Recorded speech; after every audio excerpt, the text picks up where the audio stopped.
So this is 1.3, B as in boy in intermediate algebra. We're at the bottom of page 35, finishing up lesson 1.3. And just to kind of give you a little bit of a reminder, a little bit of a review of the distributive. We've kind of done some of those, but I want to just remind you of what that looks like.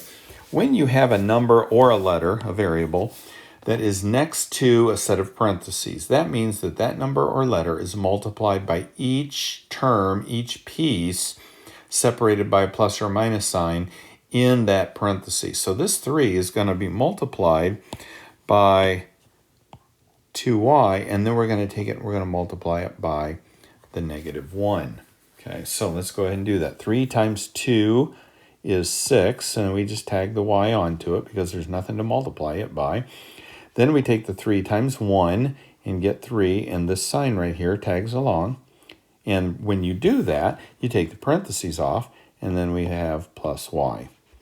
All right, so if you remember from a little while ago, we talked about if the letters were the same, and you were adding or subtracting, and the exponent was the same, which in this case, we have an exponent of 1 and an exponent of 1, but we don't have to show that. We just assume that it's 1 because there's no other number up there.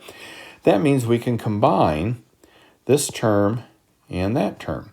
So 6y plus 1y is 7y's. So it's kind of like saying 6 quarters plus 1 quarter is 7 quarters, okay?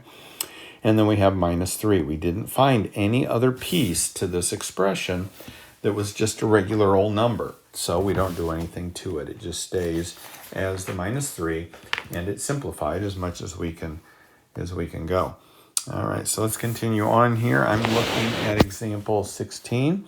So I have 8 minus 3 times the quantity 4x minus 2. And then I'm going to add 5x to that. So first of all, I'm going to distribute.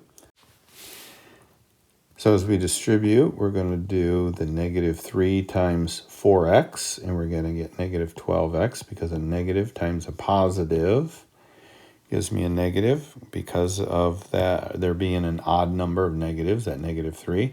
Then we're going to take that negative 3 and multiply it by negative 2. In this case, there are an even number of negatives. There's a negative 3 and a negative 2, so it becomes a positive 6. And then we've got our 5x. So when you distribute, make sure you distribute the sign in front of the number as well. If it's a plus sign, it would be 3 times 4x. If it's a minus sign, it'd be negative 3 times 4x. Now we're going to start combining like terms. So our like terms are, well, we've got a number here that's all by itself and a number here all by itself. And again, I'm circling the sign in front of it. And then I've got a negative 12x and a positive 5x. Same letter, same exponents, so I'm good. So 8 plus 6 is 14. And then I've got the negative 12x plus the 5x. The signs are different, so I take the difference between the two, and I put the sign of the largest number on there. And I've got 14 minus 7x. Some people prefer to write it negative 7x plus 14. Same thing. Usually you put the variable in front, regardless of whether it's positive or negative. So you just switch it around there. So example number 17 is one that is a little bit tricky. I'm going to use x instead of a because sometimes my a's look a lot like 9s because I put a little tail on it. Okay, so I'm going to distribute.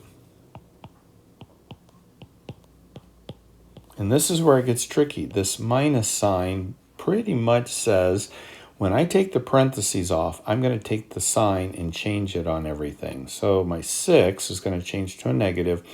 My 4 is going to change to a positive. And my parentheses are off because this is like distributing negative 1. So negative 1 times 6 is negative 6. Negative 1 times negative 4 is a positive. So that's really the theory behind it. I combine my like terms. And I end up with 10 minus 6a, so that's 4a. My 15 plus 4 is 19. And I'm done with that one.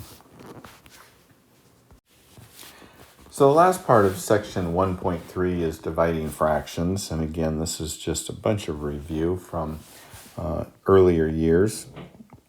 But when you divide fractions, you take the second fraction, in this case 6 over 11, you turn it upside down and you multiply it. So instead of 3/4 divided by 6/11, we're going to put a times sign. We flip this one upside down, and then we can multiply to get 33 over 24. Now there is a little trick that you can do prior to multiplying fractions, and this only works on multiplying. It does not work on addition or subtraction. It just works on the multiplying. So when this is the case, we see that we have a 3 here and a 6 here. If we were to look at 3, that is 3 times 1. It's a prime number. When we look at 6, we can write that as 3 times 2. Since we have a 3 here and a 3 up here, we can cross those 3's out. And then we've got 11, because the 3 crossed out, over 4 times 2 is 8. So that is just a quick way to reduce our 33 over 24 before we get bigger numbers. So we're reducing before we multiply instead of after we multiply. And it makes it a lot easier. You can do it either way. It's fine either way. But I find it easier to reduce before you multiply than after. And it only works on multiplication. So just remember that. When we have 10 divided by 5, 6. One of the things we have to do is we have to change them both to fractions. So to change a whole number to a fraction, you just put it over 1. And then we flip our second number over and multiply. And again, if we were to cancel or reduce prior to, 10 is 5 times 2. And 5 is already prime, so we cancel that with that. And now we just have 12 over 1, which is equal to 12. If we would have multiplied all the way through, I would have had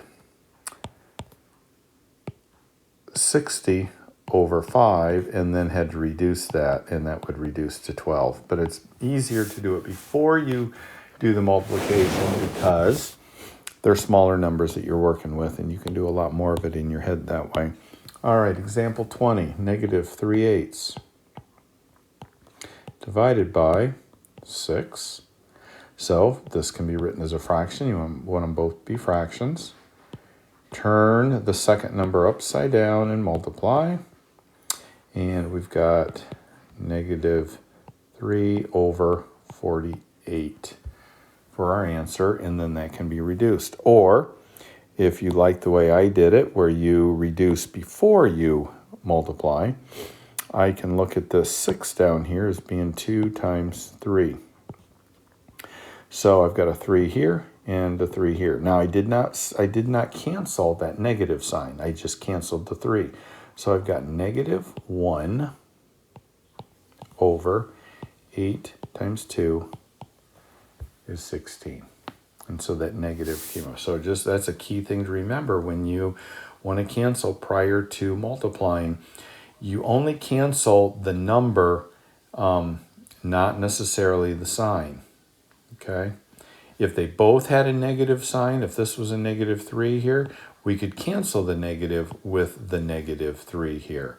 But because one is positive and one is negative, you just cancel the number and you let the negative drag on. All right, just 2 more things real quick and we'll be done. One is any number, anytime you have 0 in the numerator over any denominator, your answer is going to be 0. If you have any number over 0, that does not exist. There is no solution. Whenever the 0 is on the denominator, there is no solution. And if you read page 37, it'll explain why that is true. But rather than me explaining it, if you care, go ahead and read that. If you don't care, just remember, when you have the 0 in the denominator, there is no answer. When you have 0 in the numerator, the answer is 0. Now, if you have 0 over 0, that also is non-existent because, again, 0 is in the denominator, and that trumps the 0 in the numerator. All right, so finding the value of an algebraic expression. As we mentioned earlier in the chapter, an algebraic expression is a combination of numbers, variables, and operation symbols with no equal sign. Okay, so just remember that. It does not have an equal sign. So when we have things like a plus 4, quantity squared, what they're going to do is they're going to say something like evaluate. They can't have you evaluate unless they give you a number for a, the variable. So what they're saying is evaluate that if a is -2. So what we're going to do, instead of putting a in there, we're going to put -2 plus 4 squared. All right, so we're going to do what's in the parentheses first because we're following PEMDAS, parentheses, exponents, multiplication, division, addition, and subtraction. So signs are different. We're going to take the difference and we're going to put the sign of the largest number on that number. And we square it. 2 times 2 is 4, and we're done. So a lot of it is just learning the vocabulary. When it says expression, it means there's no equal sign. If there is an equal sign, it's called an equation. And if they say evaluate the expression, such as what they did in example 21, that means they have to tell you what the variable equals so that you can plug it in here and actually evaluate it. So that's it for lesson 1.3.